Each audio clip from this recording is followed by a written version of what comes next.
Hey everyone, good morning. मैं दुर्गेश आप सभी का दिल खोलकर स्वागत करता हूं ट्राइस क्लासेस में। जैसा कि आप लोग जानते हो अभी हम लोग पढ़ रहे हैं भारतीय संविधान, और भारतीय संविधान में हम लोगों ने भाग 4 तक पढ़ लिया था।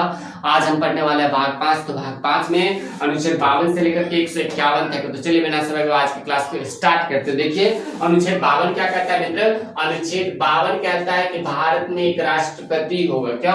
भारत का एक राष्ट्रपति होगा। भारत का एक राष्ट्रपति होगा। ठीक है, भारत का क्या होगा? एक राष्ट्रपति होगा। तो सिंपल सी बात है, ये जो है ना भारत के राष्ट्रपति का पद जो है ना ये ब्रिटेन से लिया गया। भारत के राष्ट्रपति का पद कहां से लिया गया है? ब्रिटेन से लिया गया। हम आपको बता दें कि ये कहां से लिया गया है? ब्रिटेन से लिया गया। ब्रिटेन से लिया गया। राष्ट्रपति का पद कहां से लिया गया? ब्रिटेन से लिया गया। उसके बाद हम आपको बता दें कि अनुच्छेद 53 कहता है कि राष्ट्रपति जो होता है ना वो कार्यपालिका का औपचारिक प्रधान होता है। अनुच्छेद 53 क्या कहता है? अनुच्छेद 53 कहता है कि राष्ट्रपति कार्यपालिका का औपचारिक प्रधान होता है। क्या होता है? औपचारिक प्रधान होता है। कौन? तो राष्ट्रपति कार्यपालिका का औपचारिक प्रधान होता है। उसके बाद हम आपको बता दें कि अनुच्छेद 53 हो गया ना। उसके बाद हम आपको बता दें कि अनुच्छेद 54 कहता है कि राष्ट्रपति का निर्वाचन कैसे होगा।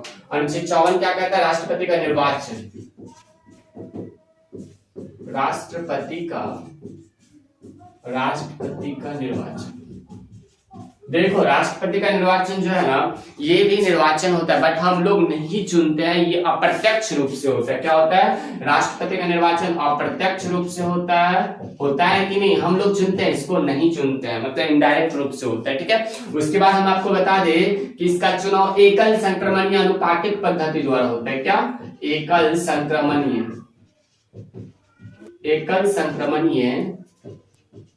अनुपातिक पद्धति द्वारा होता है।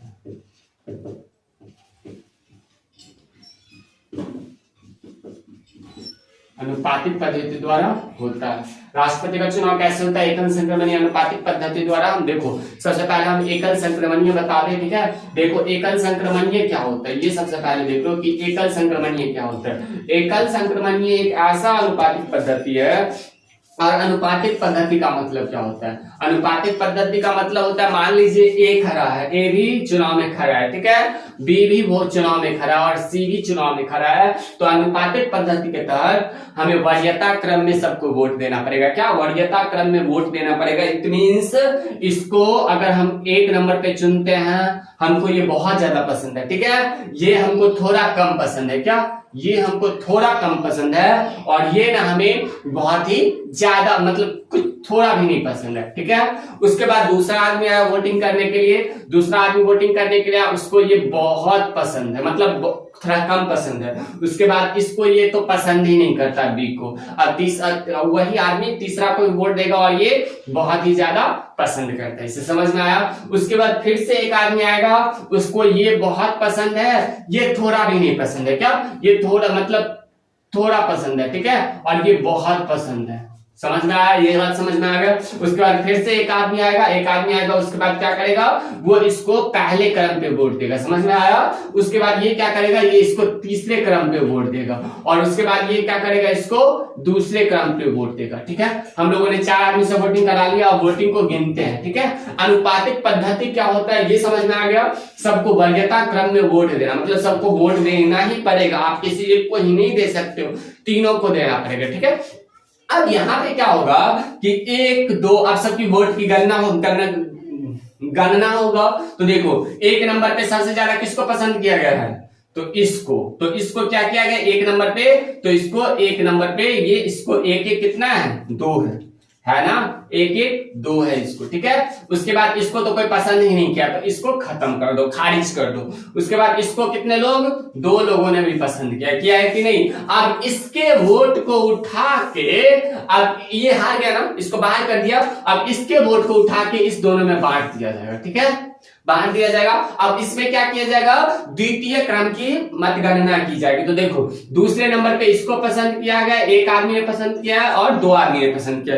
दूसरे क्रम पे भी इसको दो आदमी ने पसंद किया, जबकि इसको दूसरे क्रम पे कोई पसंद ही नहीं किया। तो इसमें विनर कौन हो गया, ये। तो ये कौन सा, द्वितीय चरण की मतगणना में ये विजय बना। कौन, द्वितीय चरण की मतगणना में। और हम आपको बता दें कि भारत का एक राष्ट्रपति था जिसका नाम था वीवी गिरी, जिसके चुनाव में द्वितीय चरण की मतगणना करवाई गई थी। तो ये हो गया अनुपातिक पद्धति। ये जो दोनों में वोट बांटा वो हो गया एकल संक्रमण। ये समझ में आ गया कि नहीं। अब हारिए रहा तो अच्छे से हार जाओ, क्या हारिए रहा तो अच्छे से हार जाओ। जैसे कि बोलता है ना, जब नहीं है खाया तो खाया खाओ।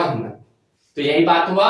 तो एकल संक्रमण और अनुपातिक पद्धति दोनों समझ में आ गया। तो चलिए अनुच्छेद 54 ये कहता है। उसके बाद अनुच्छेद 55 कहता है मित्र, अनुच्छेद 55 का। और साथ ही साथ हम आपको बता दें अनुच्छेद 54 में एक और चीज है क्या, कि आप क्या कर सकते हो, राष्ट्रपति को नहीं चुन सकते हो, आपके चुने गए, आपके द्वारा चुने गए प्रतिनिधि भाग लेते हैं। जैसे कि मान लो इसमें हम आपको बता दें कि कौन कौन भाग लेता है। तो संसद के दोनों सदनों के सदस्य लेते हैं, क्या, दोनों सदनों के सदस्य भाग लेते हैं, दोनों सदनों के सदस्य भाग लेते हैं। अब दोनों सदनों के सदस्य भाग लेते हैं, फिर भी इसमें भारत के राष्ट्रपति द्वारा 12 सदस्यों का मनोनयन होता है। 10 ठो लोकसभा में और 10 ठो राज्यसभा में, 2 ठो लोकसभा में होता है ना। एक कमरा होता है जिसको क्या होता है, एक साइड लोकसभा होता है, एक साइड राज्यसभा होता है, लोकसभा और राज्यसभा होता है, ठीक है। तो राष्ट्रपति के चुनाव में क्या होता है, ये भी भाग लेता है, ये भी भाग लेता है, लेकिन मनोनीत सदस्य भाग नहीं लेते हैं। मनोनीत सदस्य इसमें दोनों सदनों के सदस्य, लेकिन क्या, लेकिन मनोनीत सदस्य नहीं, मनोनीत सदस्य भाग नहीं लेते। समझ में आ गया। उसके बाद हम आपको बता दें कि इसमें और कौन भाग लेगा। तो विधानमंडल, विधानसभा के सदस्य भाग लेंगे। इसमें गवर्नर भी भाग नहीं लेता। अगर राज्य के मुख्यमंत्री, राज्य के मुख्यमंत्री विधान परिषद के हैं तो वो भी भाग नहीं लेंगे, क्योंकि भारत संघ में विधान परिषद हर एक राज्य में नहीं है, क्या, हर एक राज्य में नहीं है, इसीलिए भाग नहीं लेते। ये समझ में आएगा कौन कौन भाग लेगा।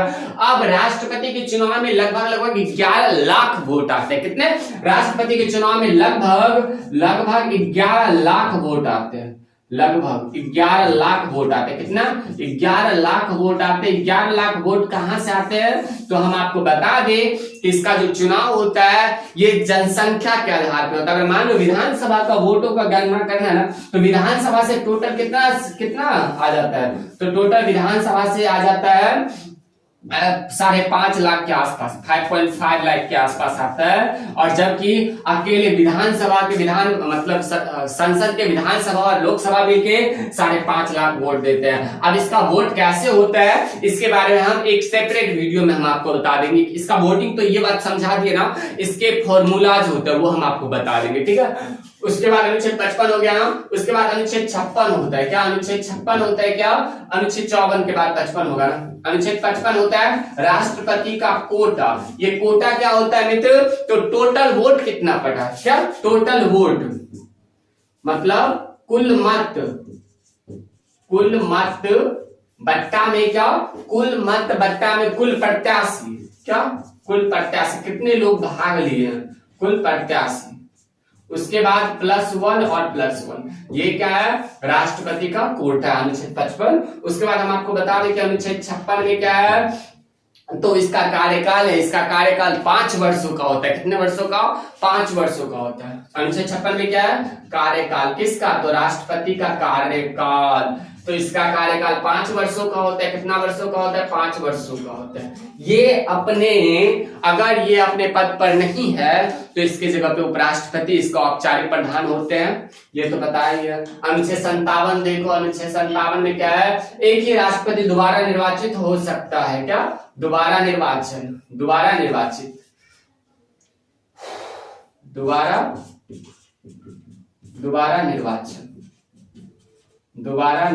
क्या एक राष्ट्रपति दोबारा निर्वाचित हो सकते हैं, तो हाँ जी, ऐसा अभी तक के इतिहास में मात्र एक ही व्यक्ति थे, कौन, डॉक्टर राजेंद्र प्रसाद, जो कि दो बार राष्ट्रपति बने। क्या? 2 बार राष्ट्रपति बने। अनुच्छेद 57 क्या कहता है? दोबारा राष्ट्रपति। उसके बाद अनुच्छेद 58 कहता है, अनुच्छेद 58 कहता है क्या? योग्यता।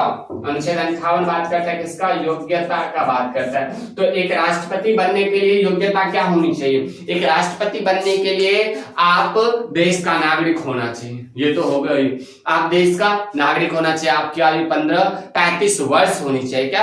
35 वर्ष होनी चाहिए। देखो योग्यता क्या सब चाहिए? देश के नागरिक हो, देश का नागरिक हो, देश का नागरिक हो। दूसरा में क्या? आपकी आयु 35 वर्ष होनी चाहिए। और साथ ही साथ उसके बाद क्या?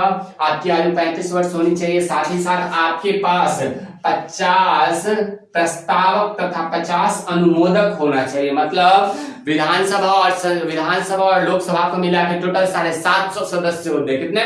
790 सदस्य होते हैं। क्योंकि लोकसभा में कितने होते हैं? लोकसभा में हम आपको बता दें तो लोकसभा में 545 होते हैं, 545 होते हैं। ठीक है। जबकि राज्यसभा में कितने होते हैं?